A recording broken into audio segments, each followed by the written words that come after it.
How to breach a casino system in 10 minutes or less. Tech leaders in a private Senate meeting to strike a balance between innovation and safety. And redundancy and ransomware, a new best practice. These stories and more on today's episode of MSP Dispatch.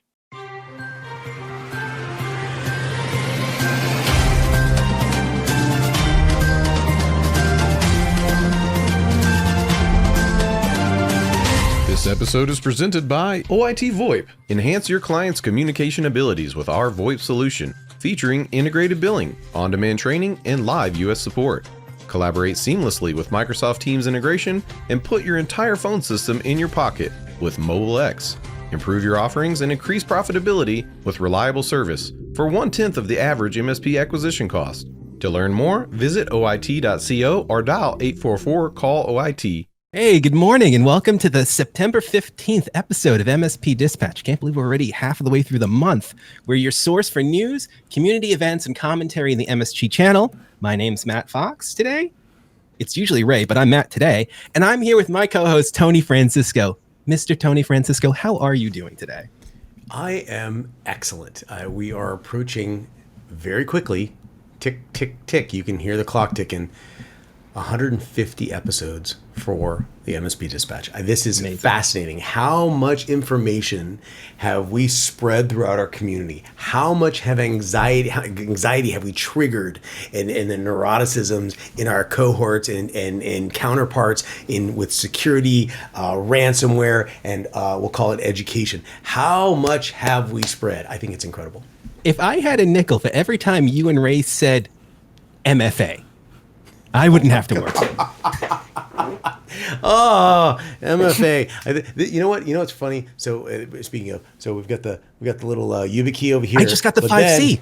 But then you got the boom, the counterpart, and this is the thing that hurts the security. But we got more security. Get out of here, security. We got more security. We get out of here, security. Yeah. No. It's probation. It's fine. Sorry, that was the CIA calling Tony, but for some reason we got the butt set coming over here. Anyway. That is too funny.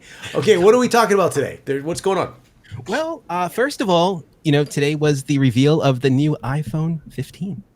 And that's something else. I'm sorry, phone. My 14 is. I don't have those emotions because I've got an Android phone. I have no emotions. You hurt your family by having an Android. Do you understand? You hurt your friends and family. I'm just kidding. Go, talk to me.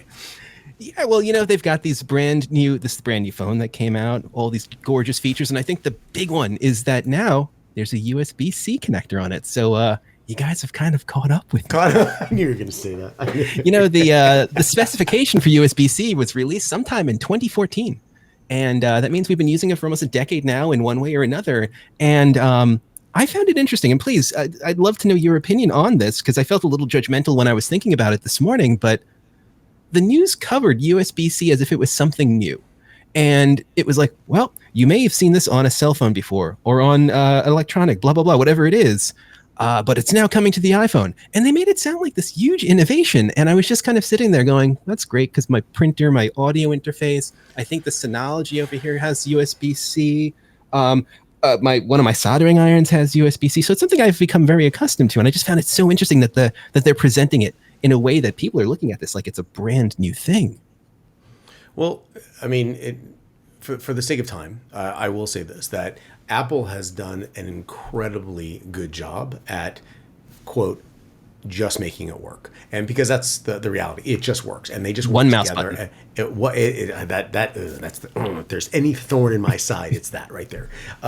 Now, where you are today and your preferences it's directly related to where you started from. Okay. And for those of you who started in the Android world, it's going to be kind of an awkward component. For those of us who started in the old push flip phones, having something smart that just works all the time is like it's the chef's kiss of technology. You know what they call that?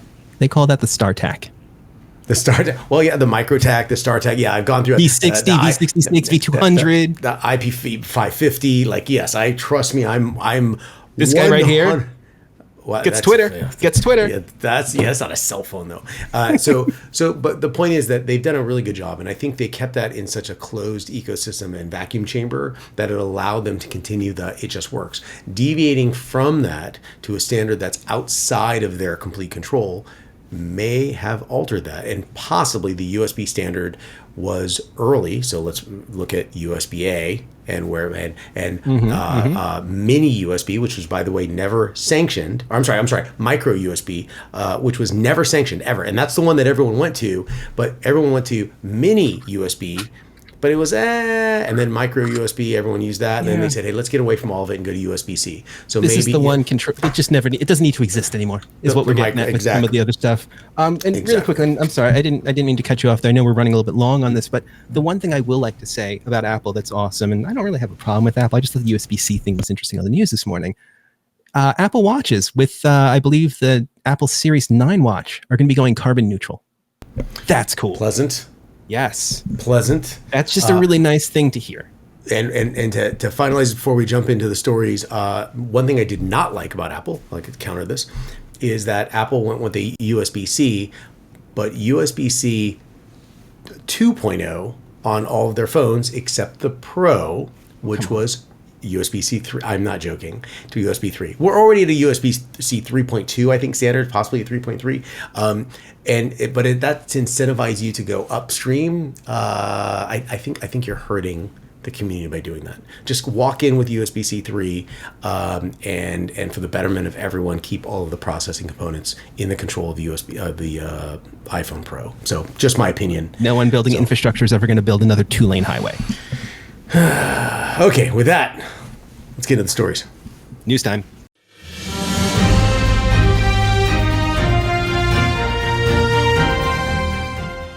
And jumping straight into my first story from bleepingcomputer.com, the ransomware group Alpha, also known as Black Cat, is believed to be behind the cyber attack on MGM Grand casinos, as reported by VX Underground. The group allegedly infiltrated MGM systems via social engineering in just 10 minutes, impacting MGM Resorts' international properties across the U.S. The compromise began with a LinkedIn search for an MGM employee, followed by a call to the help desk. MGM systems, including reservations, the company's websites, and slot machines, were affected in states across the United States. The FBI confirmed its awareness of the ongoing incident. MGM reported some systems operational again, while cybersecurity experts highlighted that casinos are increasingly becoming ransomware targets. In a past incident, hackers targeted a casino via a fish tank's sensor, exporting data to Finland. So, Matt, okay, let's unpack this just a little bit. Banks, lots of dinero. Casinos, lots and lots of dinero that ironically go to the banks. So this to me sounds like something that's above and beyond the SEC, HIPAA, GLBA, Sarbanes-Oxley compliancy component. If you're talking about medical, you're talking about HIPAA. This is above because it's large volumes of cash, and it almost appears to be unregulated. Now, I don't want to get into this because we can get into a very big argument right now about what is regulation, who's the regulator, et cetera, what are the policies and the processes, and who is the auditing, the third-party auditing, and what are those terms, et cetera. I don't want to talk about that. What I want to talk about is what the hell is going on? Sorry, I was waiting for something. You were waiting for something deep? This is not deep. This is shallow. It was either going to be deep or it was going to be like an Ocean's 11 reference. You're going to talk about Don Cheadle and Matt Damon or something, because that's what was going through my head when you were reading it out, when you were reading your notes. Shallow and topical confusion. I am completely shedding all of my dignity and embracing the reality of the situation. This is a dumpster fire. Casinos have so much cash. Before there was a fish tank, how many times have they been hacked that no one's talked about because they probably didn't disclose that? How much money has been exploited? And in this particular issue, what is the impact going to result in? Regulation? What are your thoughts? I think that there's going to have to be regulation put in place at some point. We're talking about significant amounts of money. We're talking about access. I mean, imagine if they were able to gain access to other systems, customers, information, other things. I mean, the fallout could be huge here. And the one question that was in my head as we were talking about this was, when have casinos not been significant targets for crime? Like, exactly. How has this not been something that, and I hate pointing fingers. We don't know the whole story, the background of it, but it just feels like this is something that they would have been prepared for a very long time, given the industry that they're in, given the risk that exists, and given that pop culture makes millions of dollars off of stories of casinos being robbed. And well, think about not just the cash transactions. So we're talking obviously about the hotel reservation systems. That's huge. If you've infiltrated a level of privileges that can offset the reservation system, you're at a level of privilege that clearly can talk to the vendors. Could be in theory. Well, no. The slot machines themselves, which has been affected. Ooh. Well, can you imagine the volume? But hold on, we're not talking about the big issue here. This is the one thing that no one is bringing up. If you're at a level where you can shut off the slot machine transaction itself, what about the tables? Now you're thinking, what are you talking about, tables? Tables transact cash. Cash is represented by chips. Chips are connected to markers, credit lines. The casino, by definition, is a creditor. So where is all that marker information, myself included? Where is all my banking information stored? And he who has access to shutting down the slot machines, to shutting down the reservation systems, probably has access to, I don't know, all my banking information.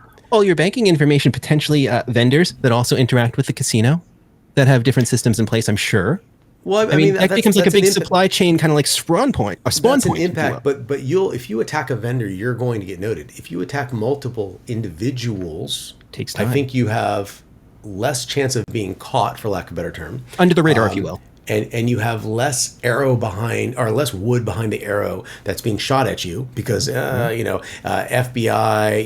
Secret Service will be involved for telco crimes, but at a per user individual level, because their bank account was hacked, now there's too many small little minnows, not a big shark or a whale to chase.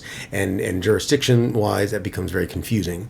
So the markers are huge. And I believe the markers would represent, if it's exploited, the markers will represent a larger loss than the casino loss from the reservations and the slot machines. Just my opinion, but it's literally everyone's bank accounts. It's everyone's bank account. So, and these people that are putting markers probably have some money, because you're usually getting a marker between $5,000 and $25,000 on the low end, and you can go up into where there's multiple commas. So anyway, we could talk about this. This is I don't want to talk about it anymore. I want to get to my story. I'm not feeling good about this right now. You know what? I'm just gonna shut this off because it's gonna give me paranoia, and I got to go change my bank account password and stuff like that. You got to go change my shirt at this point. Let's jump into your story. Hit it. Right.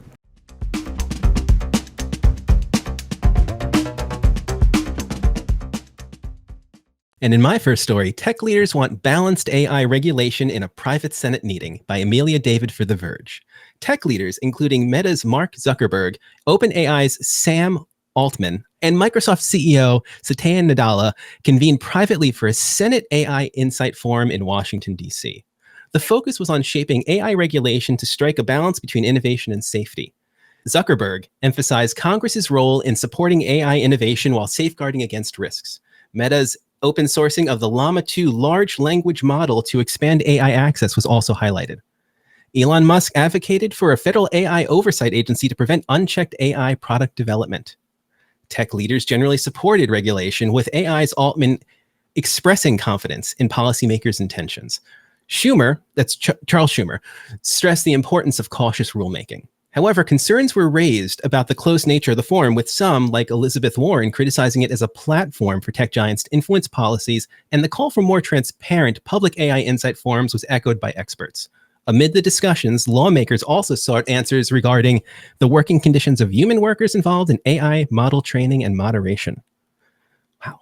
First of all, the fact that we're having something like this at the level of the Senate is, to me, I think it's good. I think conversations like this are good. We got to figure out what the outcomes of these conversations are going to be. And I got to tell you, towards the end of the story, hearing that they were concerned with human workers related to the training of AI models and moderation, that kind of brought a very dark picture into my head, a very Doom-like picture, not the game, but just like, bleak. And as much as I am for these kinds of conversations taking place, I think that just kind of disturbed me to the point where I now personally want to delve into this so much more. And that's why it's a great story for us to be talking about today. So what are your thoughts on it, Tony? I think this will be done in a matter congruent with previous policy making, which I believe is the problem. And the reason behind that is I don't think they're embracing a next generation of something they've never seen before. It's not just a next generation. It's almost a new species. It is analogous to, for those of you in the late 80s, I know, that were snowboarding, which was fascinating. You clipped your Sorel clip. There was no clip. You strapped them in by bungee jumps wrapped around. You put your Sorel boots in there, and you kept your fingers crossed. You used hope as a strategy as you went down the hill. But there weren't a lot of skiing resorts that allowed snowboards because it was brand new. Heavenly Nevada side, yes. Heavenly California side, no. And that was in the California side. But the reality was that it was so cool that everyone wanted to try it. It didn't matter. The resorts didn't allow snowboarding. There wasn't regulation. Snowboarders were crashing into skiers, and skiers didn't understand what to do with them. Now let's rewind time a little bit, and we go to the automobile. People with horses, screw you, car, whatever you are. And four-wheel dragon. Exactly. You magical no-legged beast. But that's just, and cars didn't know which side of the road to stay on, and there was no regulation. People hated cars because horses were everything back then. Then fast forward to snowboards, and now we're at AI. It's all the same thing because there's going to be a point where, hey, you can't use AI in our corporation. This happens all the time. I personally see the policies. Tony, what are your thoughts on this policy? I respect it.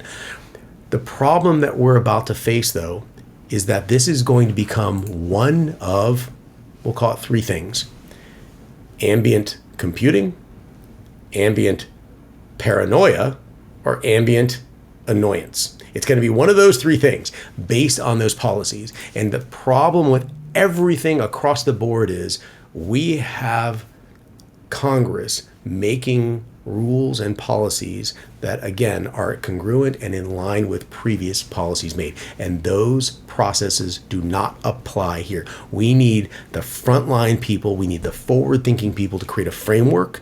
Then and only then can explain it to, and I know this is a rock, this is throwing a rock in the pond, it's going to make waves. Explain it to the Congress people to make a rule that translates nicely both ways. Not, here's a policy that is not applicable at all to this new species of thing that we have that's probably going to be the next snowboard, next automobile that penetrates society. Sorry, I can go on and on and on about this. Matt, give me your thoughts on that. Sorry for taking all the time. I would rather sit here and listen to you all day. The thoughts that you have are always engaging and interesting. And yeah, I think you're right here. The government needs to look at this as something completely new. Yes, everything that exists is an extension of something that came before it to some extent. But you know what? Every now and then, whatever that thing is, it's evolving, whether it's an organism or a system or an idea, does have a quantum leap, and you do have to treat it differently. 5 years ago, the internet was a dump truck, right? It's not anymore. It was a trend. It was a superhighway. Remember, it was a superhighway. The information superhighway. It went from being a superhighway to a dump truck, and now that was what they said. Wasn't that one of the quotes from a number of years ago? Maybe a decade ago now. But it was just like one of those moments you're like, wow.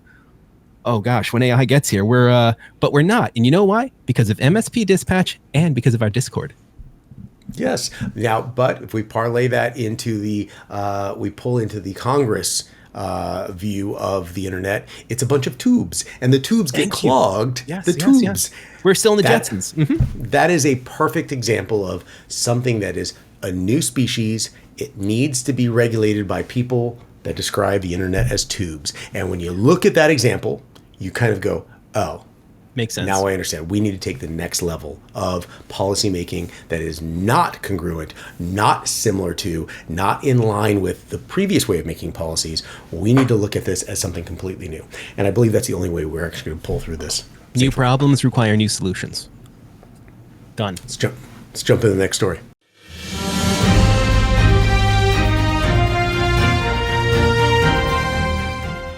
Jumping into my second story from darkreading.com, hackers targeted a construction company with a two-pronged ransomware attack.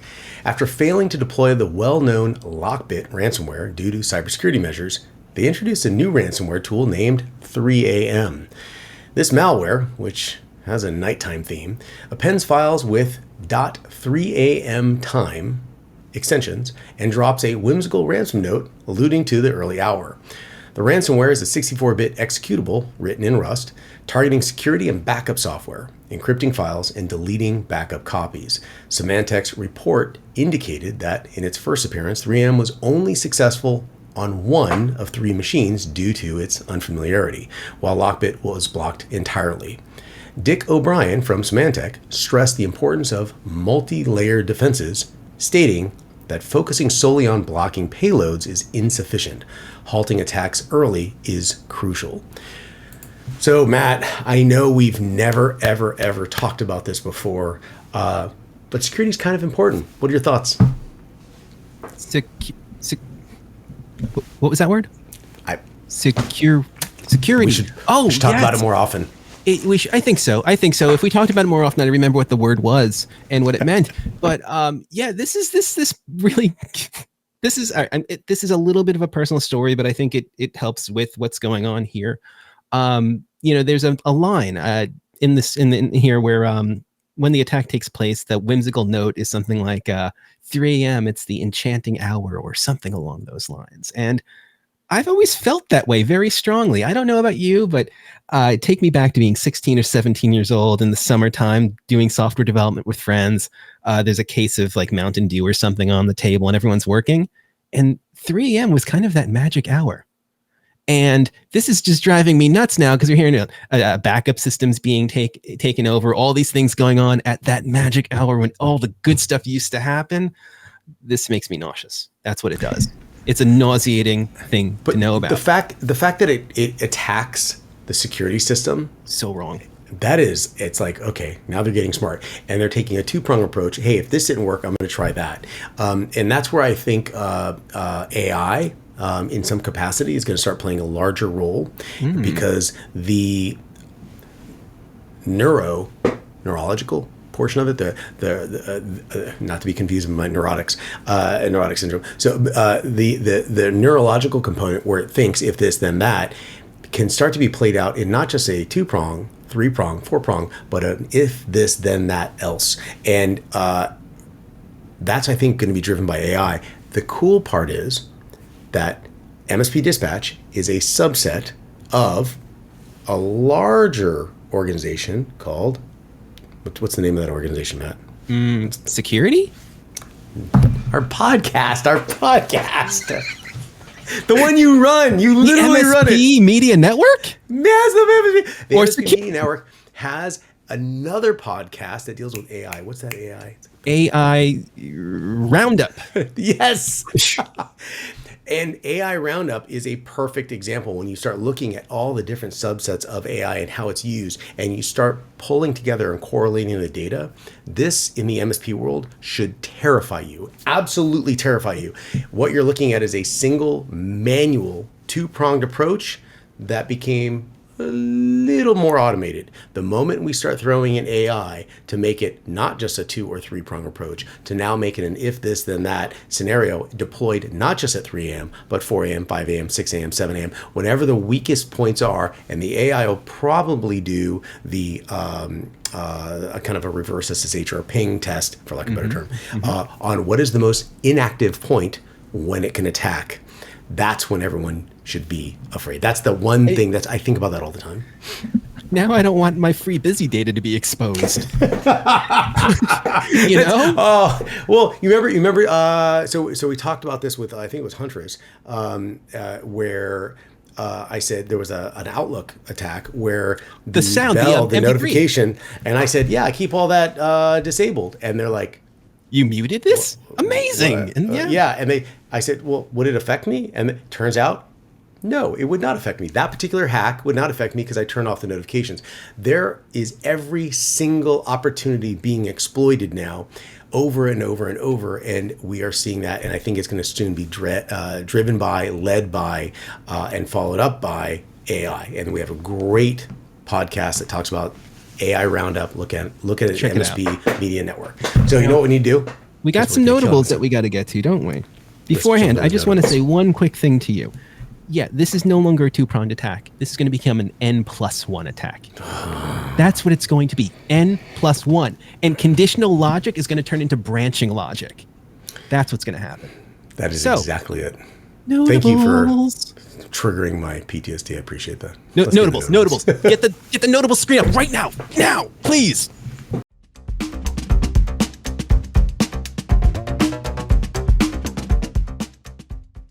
And in my first notable, Microsoft September 2023 Patch Tuesday fixes 20 days and 59 flaws by Lawrence Abrams for Bleeping Computer. In Microsoft's September 2023 Patch Tuesday, the company addressed a total of 59 flaws, including 2 actively exploited zero-day vulnerabilities. Among the fixes, 24 remote code execution bugs were patched, with 5 deemed critical.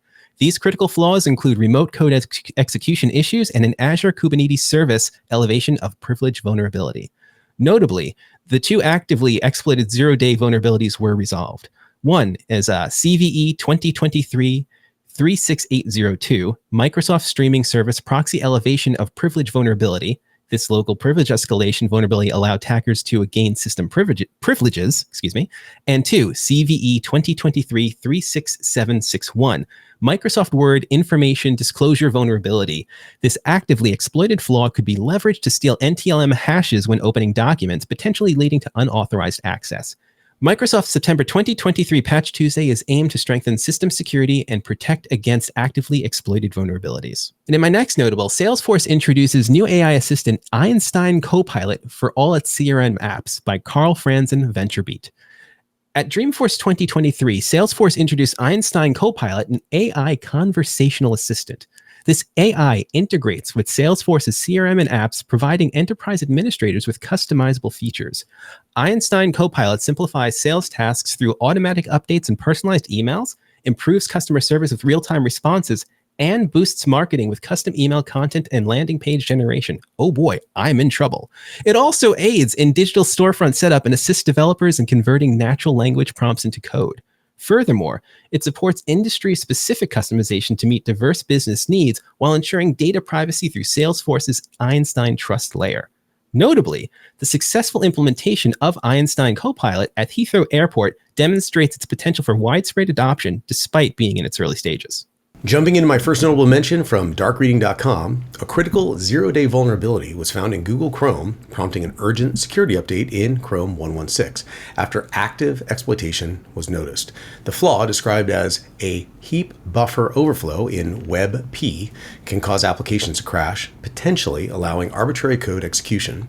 WebP is a web image format offering enhanced compression for online images, leading to swifter web performance. Supported by major browsers, WebP images provide better quality compared to JPEG and PNG. Apple Security Engineering and Architecture and the Citizen Lab reported the vulnerability on September 6th. Google confirmed the existence of the exploit for the bug labeled CVE 2023-4863 in the wild, but didn't disclose specifics about active campaigns. In my second notable mention, straight from arstechnica.com, even more Google layoffs, and this time it's significant cuts to recruiting. In 2023, Google underwent multiple layoffs affecting thousands. After cuts in Waymo and Waze, it's now reducing its recruiting division. It's highlighted that these cuts reflect Google's plan to limit future hiring. In an internal meetings shared by CNBC, revealed Brian Ong, Google's recruiting VP, acknowledged the tough decision. Unlike previous layoffs, Google will provide extended access to its facilities for affected employees. The company aims to significantly slow its hiring pace. And now here's a clip from this week's episode of AI Roundup. All right, for today's actual impact story, the IRS is using AI to crack down on tax evasion. The United States IRS is leveraging artificial intelligence to crack down on tax evasion, particularly among the wealthy and large partnerships like hedge funds and law firms. The initiative is fueled by $80 billion from the Inflation Reduction Act and aims to target taxpayers earning over $1 million who owe more than $250,000 in taxes. The IRS plans to initiate investigations into 75 of the largest partnerships in the U.S., identified with the help of AI. The technology will assist in finding anomalies in partnership taxes, general income taxes, and international taxes. IRS Commissioner Danny Werfel emphasized that the agency will focus on those posing the greatest risk to the nation's tax system. The IRS is also shifting its focus away from working class earners and will introduce fairness safeguards for those claiming the Earned Income Tax Credit. Most of these changes will take effect at the beginning of the fiscal year 2024. And now let's take a look at some events taking place across the community and here on the MSP Media Network.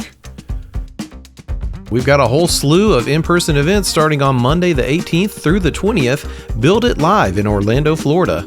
And on the 20th, Next Gen MSP local events in Denver, Colorado.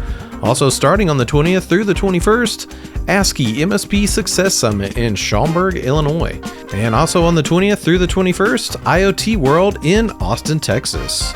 And coming from the MSP Media Network this week, we have, at its new time later today at 11 a.m. Eastern, MSP Community Live, Episode 11. And returning on Tuesday the 19th at 7:30 p.m., Wins and Losses, Episode 9. On Wednesday, the 20th at 10 a.m. Eastern Time, AI Roundup, Episode 28. And on the 22nd at 11 a.m., MSP Community Live, Episode 12, followed by Bits and Books, Episode 2 at 12 p.m. Eastern. And as always, on Tuesdays and Fridays at 10 a.m. Eastern Time, MSP Dispatch, presented by the MSP Media Network. So, how'd you like today's show? If you liked it, hit that thumbs up button. If you're not so hot on it, I think you hit it twice or 3 times. I think any odd number works well for us, so whatever odd number works for you, go for it. And if you want to hear more, go ahead and hit that subscribe button on YouTube or your favorite podcatcher. Did you know that we also have a Discord where we post stories all week, 7 days a week? You can propose your own stories and even vote on which ones we'll cover on an episode of MSP Dispatch. Now, normally this is when Ray would say something about Rich Banky, but I met him not too long ago and I consider him to be a friend. So as my friend Rich Banky says, make sure to tell a friend. Also, be sure to follow us on social media at MSPTV. If you have any questions, email news@mspmedia.tv for answers on the next episode, or leave us a voicemail at 833-MSP-NETWORK. That's 833-MSP-NETWORK. Can't help it, Tony. Every time I see that number, it just goes into that voice. It's not a very good voice of mine, but I can't help it. I'm sorry, audience. I love you guys. Tony, real quick before we go. Almost every single episode of MSP Dispatch, a couple things happen. Your eyebrows, flawless. Look at that. We talk security. And you and Ray often have a gadget that you show. And I felt like I want to be a part of that today. So I'm going to show you my YubiKey. It's the new one. It's the new 5C. I think it is. It's super tiny. Really, really tiny. I like that. Right? And it's USB-C. I like that. Yes. It's that new USB-C that we've all been hearing about lately. I had to get one more in for the episode. One jab at the iPhone. One more jab at the iPhone on the way out. Well played, sir. Couldn't help it. But with all that said, Tony, it's been an absolute pleasure to sit here with you and go over the news today. I think that we both need a few minutes to calm down. Some of the security stories were truly hair-raising, and that could be tough to do. So they were bad. So with that said, everyone, I hope you have a fantastic weekend. Enjoy we're not really at the beginning of the fall, but let's say we are because it's September. See you in September, right? Get the kids in school, watch some Saturday morning cartoons, and that's about it. So until next time, have a good one. Be safe, everyone.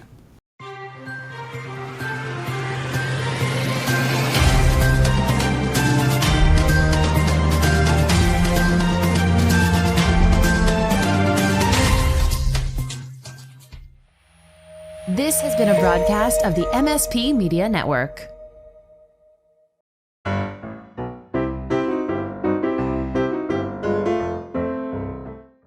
Your microphone is crazy clear, by the way. Like, that sounds beautiful. Thank you. Yes. This is an Enduce. It's a rip-off microphone. Enduce U. Oh.